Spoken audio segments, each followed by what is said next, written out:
All right, guys, we are in module 2.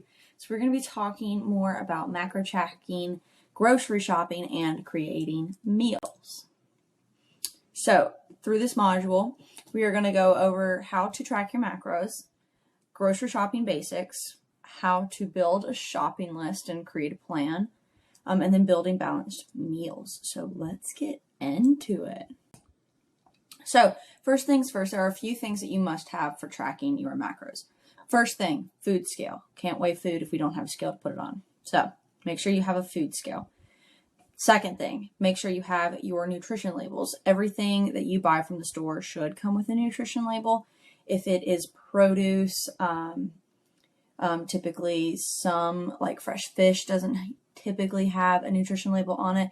Just be prepared to look those things up in your tracking app, which is the third thing that you need.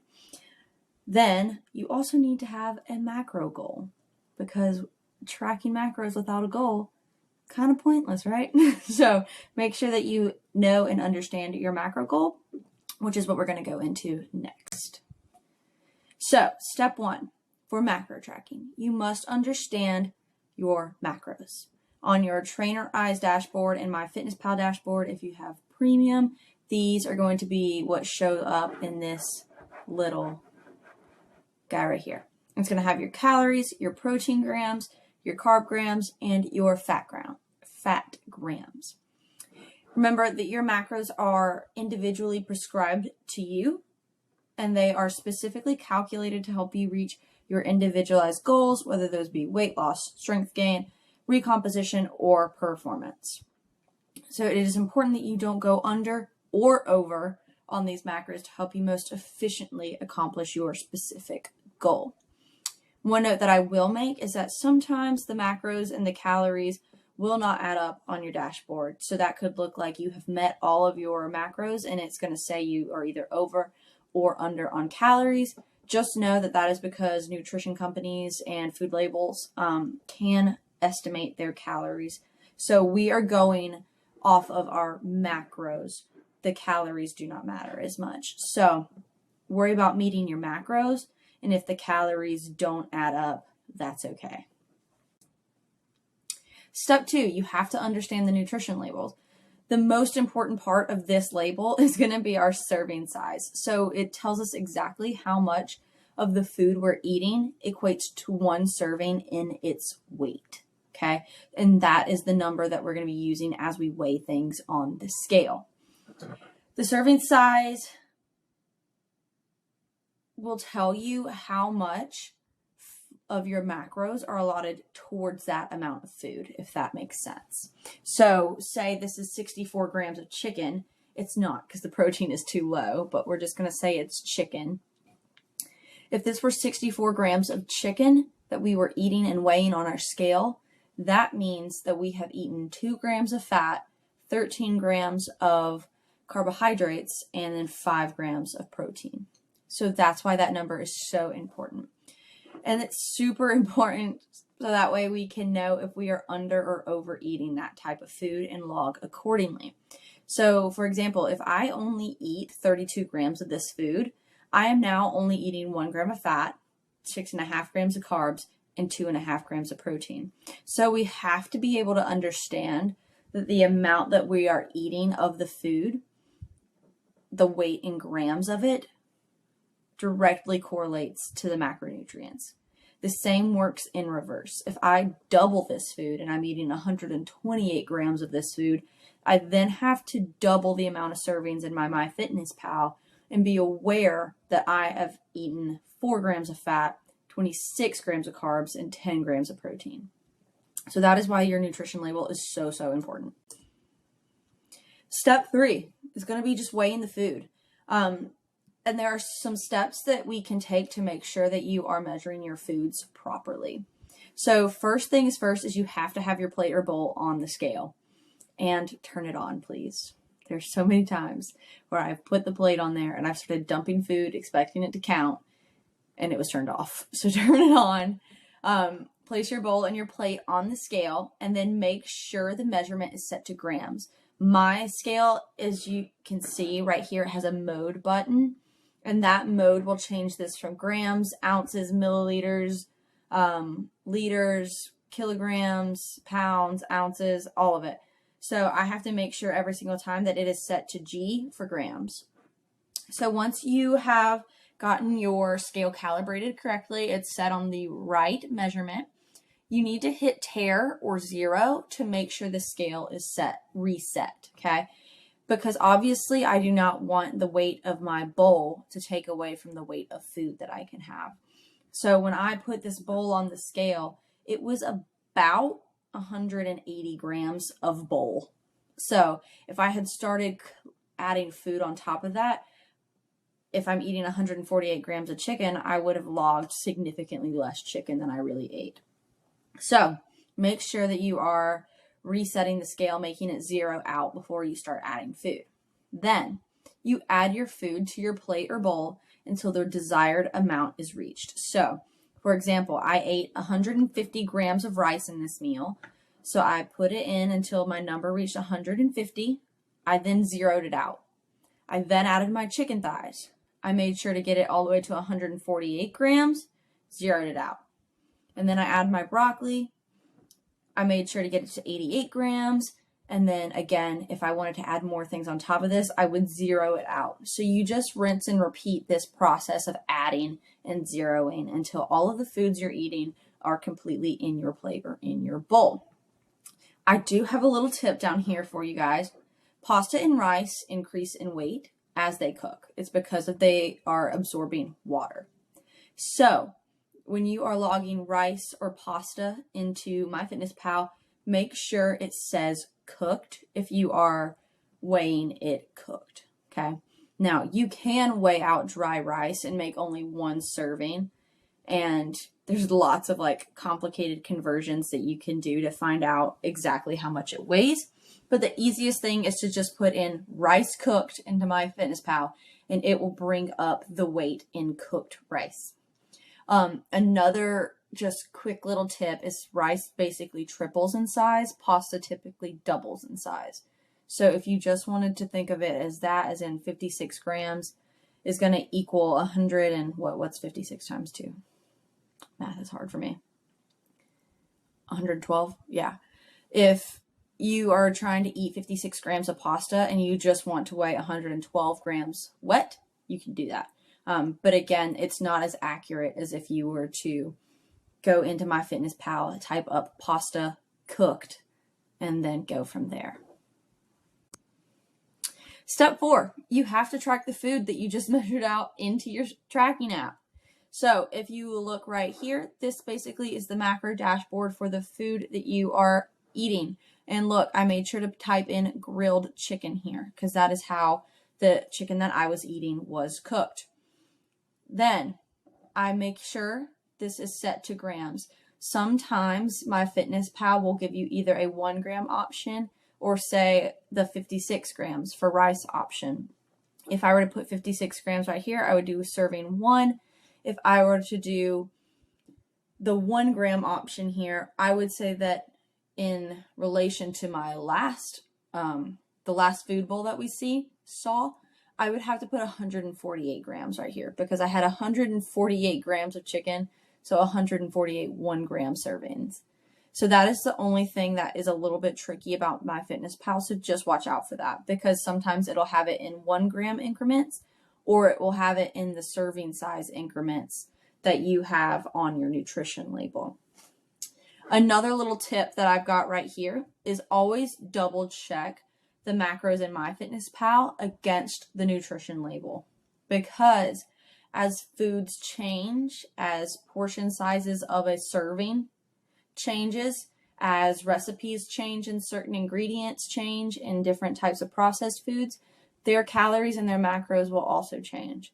So make sure that you are cross-referencing your macros that you find in MyFitnessPal and the nutrition label to make sure that you are tracking the right thing. Because the worst thing that could happen is that one, the food that you're tracking somehow simultaneously is way higher in MyFitnessPal, so you're losing macros throughout the day, so you'll be under eating, or it could be way lower on MyFitnessPal than it actually is, and you could be severely overeating. So that's why we need to make sure that we're tracking very accurately.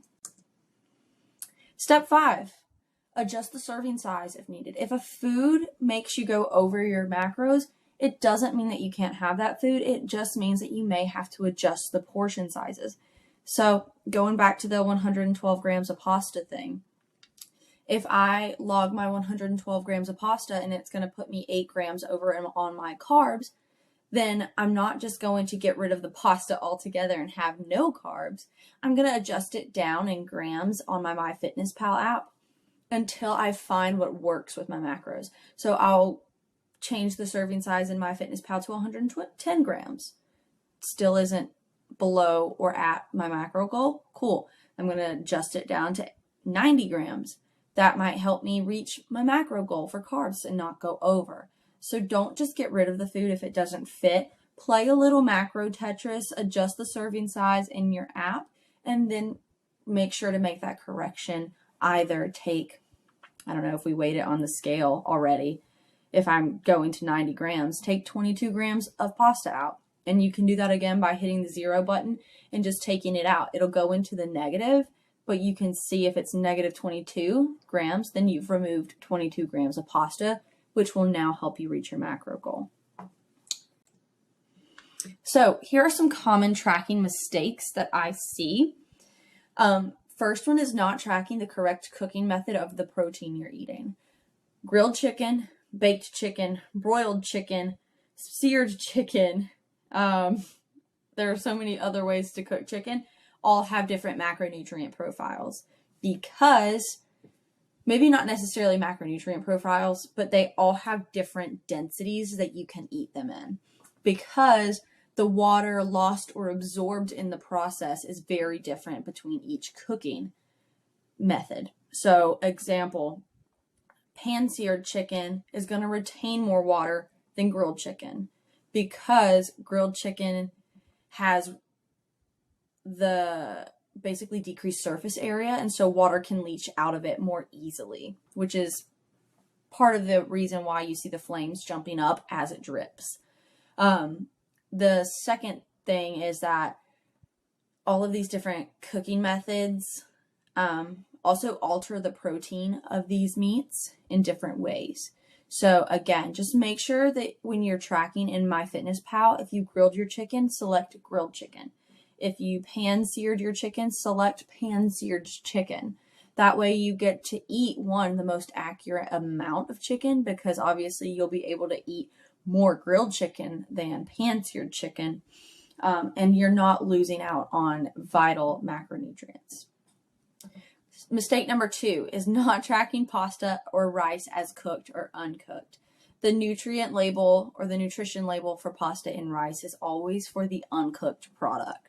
Okay, so that's the nutrition label for the product as it is in the bag. So when you get a bag of rice, you'll see that the serving size is 56 grams.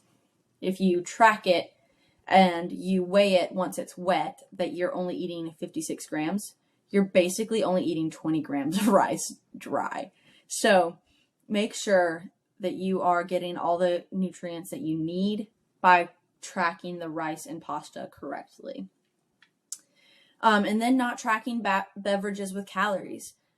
Beverages are calories too, and they have calories too, and they do eat away at your macro goal.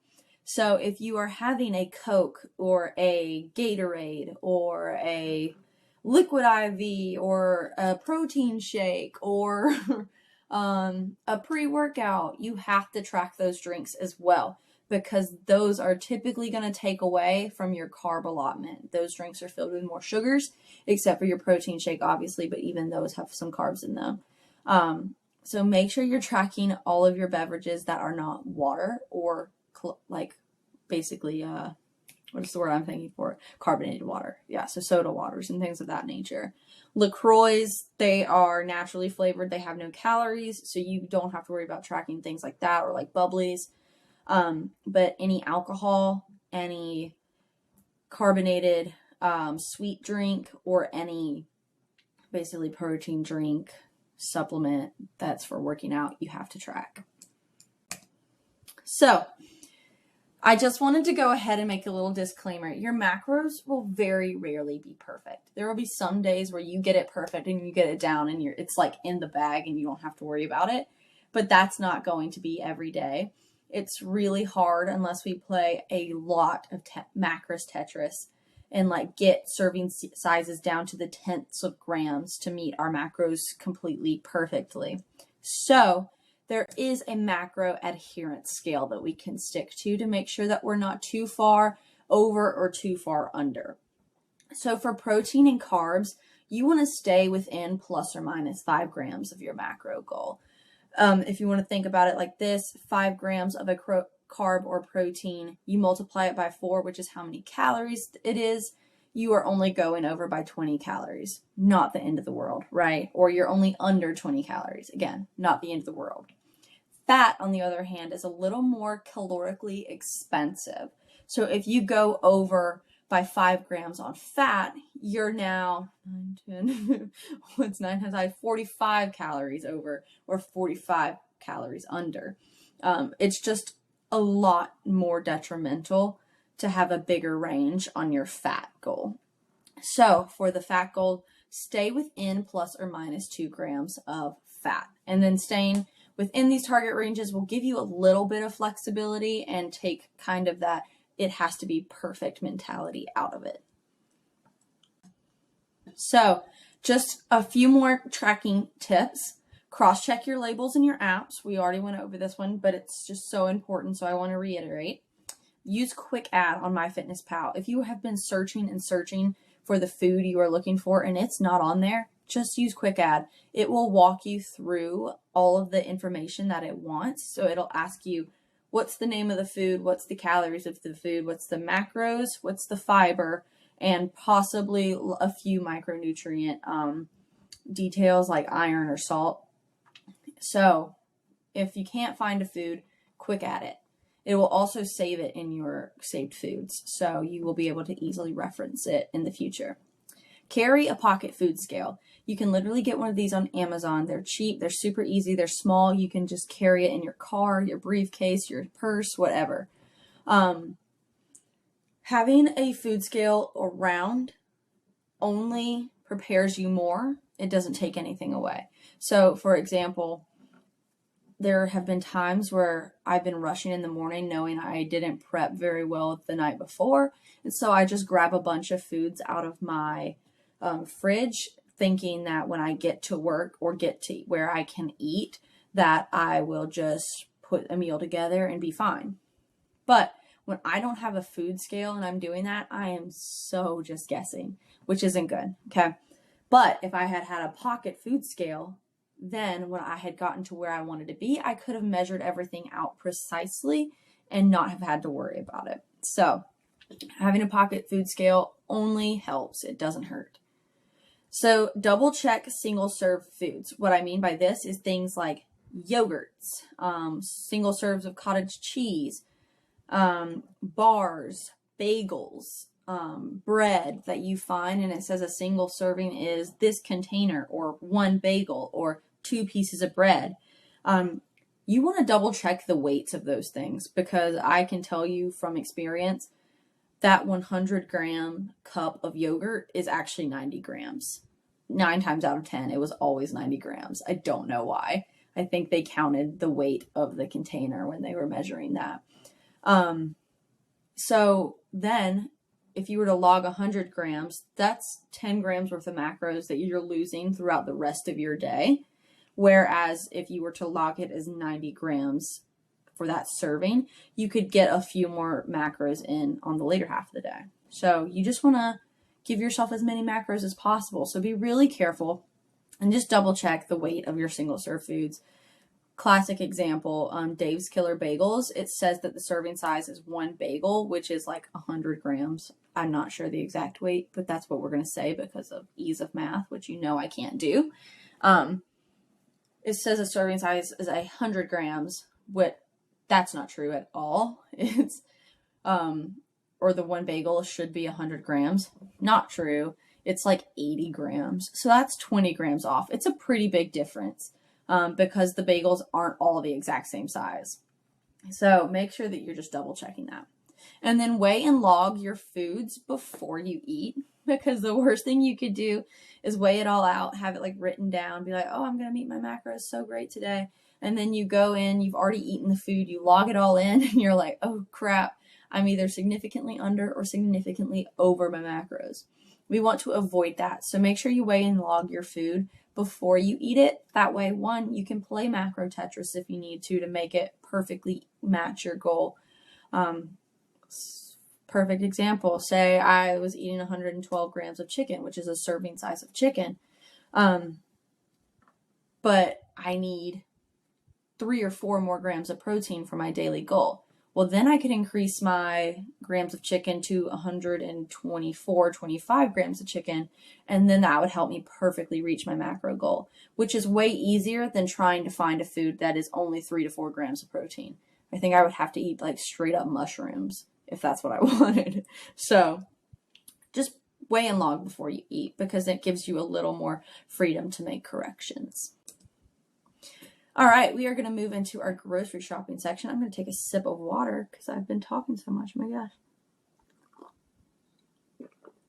So grocery shopping is the first step every single week that initiates our macro tracking and meal prepping process, because without our food, we can't do anything. So going ahead and going grocery shopping with a plan and setting yourself up for success is very crucial. So shopping basics. I love grocery shopping. So if you ever want to talk about grocery shopping, just hit me up. But step 1 is going to be make a shopping list and stick to it. And we're going to go into building a shopping list after this, but it's so much easier to go in with a plan than to be guessing. And my least favorite thing in the world is guessing and then getting home and realize I don't have 1 or 2 things that I need and having to go back. So make a list, stick to it. On the flip side of that, don't get things that you don't need. Okay. It's just going to sit in your house. It's going to go old, or you're going to eat it when you know you're not supposed to, like the little Christmas tree Debbie cakes. Sometimes for some reason, I think when those come out, I need 4 boxes because they're going to be gone by the end of Christmas. And I'll be like, I'll just spread it out. It'll be fine. That never happens. I always eat all 4 boxes in the first week, and then I need another 4 boxes the next week. So just stick to your list. Don't get things that you don't need, and don't go in without a plan and leave without things that you do need. Second tip, shop the perimeter of the store. What I mean by this, the perimeter of the store is typically where all of your very micronutrient dense, minimally processed whole foods are. Okay, just imagine your grocery store. You walk in. To this side, typically to your right, most stores. I don't know if I've ever seen a store that has produce to the left. But immediately to your right, there's all of the produce, all of those super good micronutrient dense foods that haven't been touched by processing, right? Go ham there. If you go around the corner, you'll typically find meats, you'll find dairy, you'll find the cheeses. And then if you keep going, you'll continue to find basically frozen things or like yogurts. But yes, the minimally processed foods are around the edge of the store. Okay, so stick there. That's where the bulk of your shopping should come from. Very little of it should come from within the aisles. Third thing, get us what is needed from the aisles last. This is basic human psychology, that as the cart fills up with the produce and the whole foods that we've gotten at this point, you don't want to keep filling it up. It's a budget friendly option. It's a not getting too much kind of thing. It just keeps you from going crazy in the aisles and getting more of those types of food rather than the outer rim foods. So make sure you get the things that you need from the aisles last. When you're in the aisles, shop the tops and bottoms of the shelves. Don't know if you guys know this, but this is food psychology, and there have been millions of dollars of research, probably trillions at this point, But millions was the number from when I was in undergrad. Millions of dollars put into food research designed to help or to coerce customers to buy the less healthy foods. So what that means is at eye level, they put the things that have big name brands, are typically packed full of sugar and just synthetic like ingredients. So that's where you're typically going to see your Captain Crunch, your General Mills, your Fruit Loops, and all of those things. But grocery stores put on the top and bottom shelves the more healthy options because it's very unlikely that people are going to reach up or bend down to get the foods that they want. This also helps grocery stores make more money. So shop the tops and bottoms. Don't fall victim to their psychology tricks. If you go in now and you've never noticed that, you will notice that. So like the Kashi cereal that has like 10 ingredients and is basically just wheat and corn, it's going to be on the tops of the aisle or the shelves. And then like oats that have no flavor, no sugar, or are their own like the store's brands, which again, store brands are not as heavily processed as these big food companies. Those are all going to be on the bottom. So when you go into the grocery store next, you're going to notice it and it's going to blow your mind. It still blows my mind because the amount of money that just goes into psychology of making people buy more unhealthy food, it makes me angry. Okay, building a shopping list. There are 4 simple steps to building a shopping list.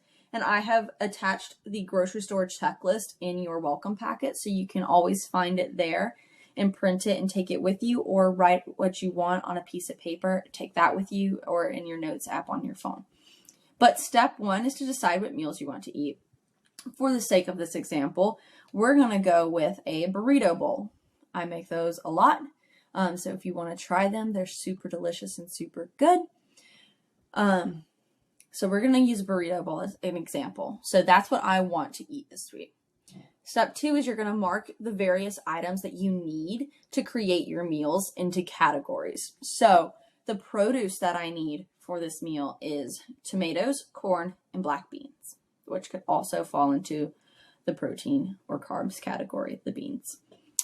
The second thing I need is I need ground beef, 93.7 lean ground beef. I'm going to put that under the protein section.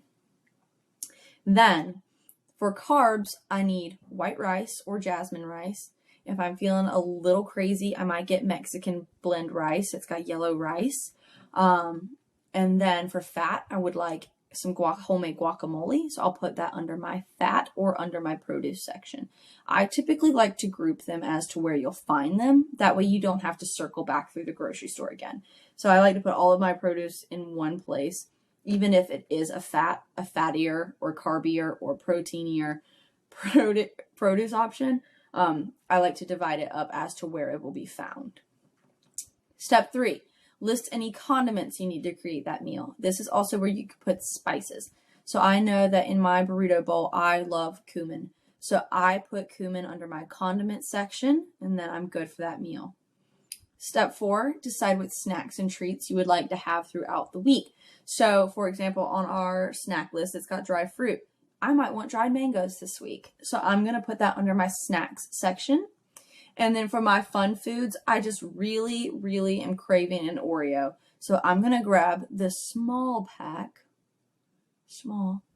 not the family size, don't do that, of Oreos. And then that is my grocery list for the week.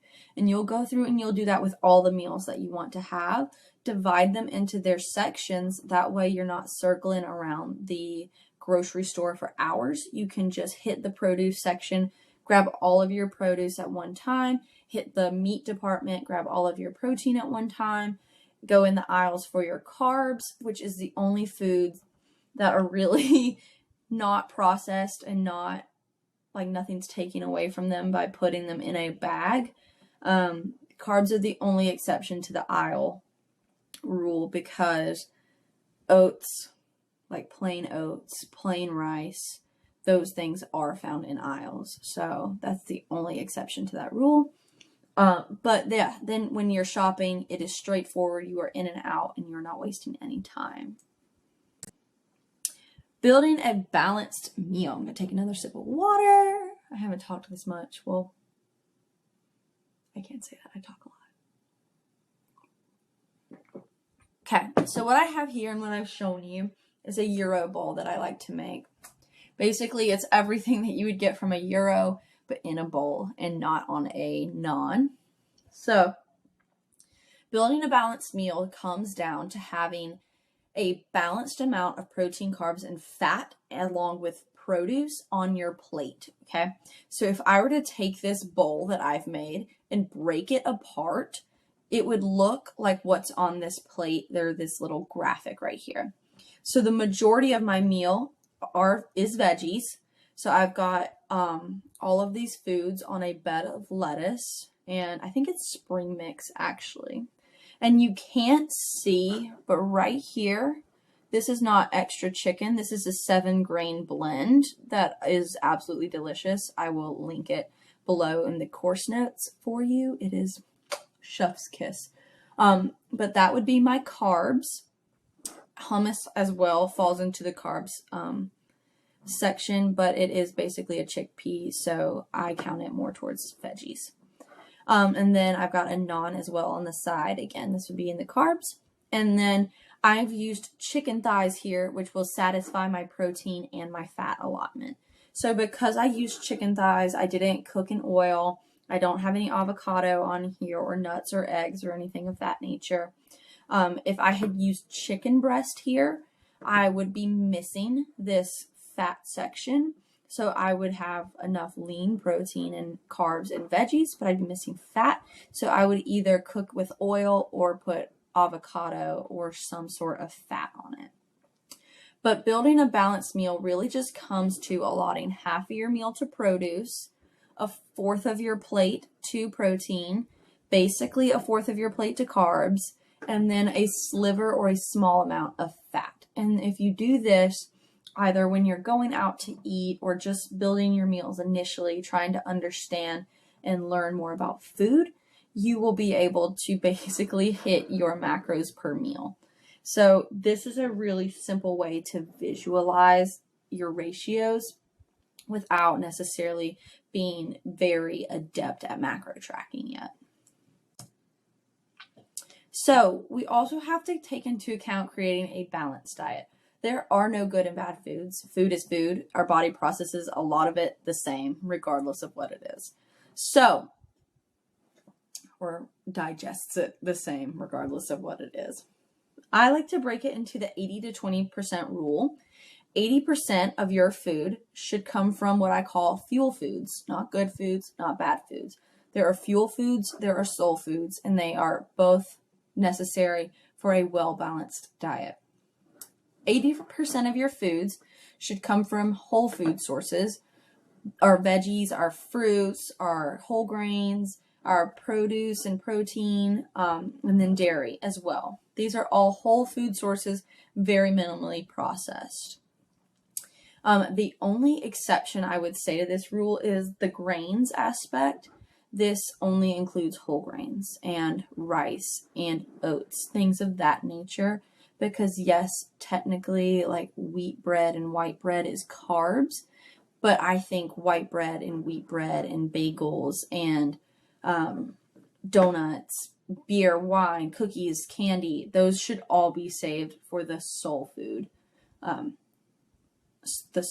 selection. So just keep that in mind, that this is not a free-for-all, meaning that 80% of your diet can come from bread. That's not the case, but the whole grain sources do have a little more leniency, and you can have a little bit more of those into your diet. For example, Dave's Killer Bread. I love it. I eat it every day for at least 1 meal a day, sometimes 2 if I'm feeling real crazy. But that would fall into the fuel food section because it's a whole grain bread. Whereas if I were to be eating a white bread, like Wonder Bread, that goes more towards the 20% soul food section. So that is all for module 2. Looking ahead, next week we are going to talk about meal prepping, hydration, the basics of mindset shifting, and overcoming the fear of failure. So we'll start getting into the mindset component of this course. And I'm so excited. Hope this was helpful, and I will see you guys next week. I'm holding up both of my hands with this little circle. Bye, guys.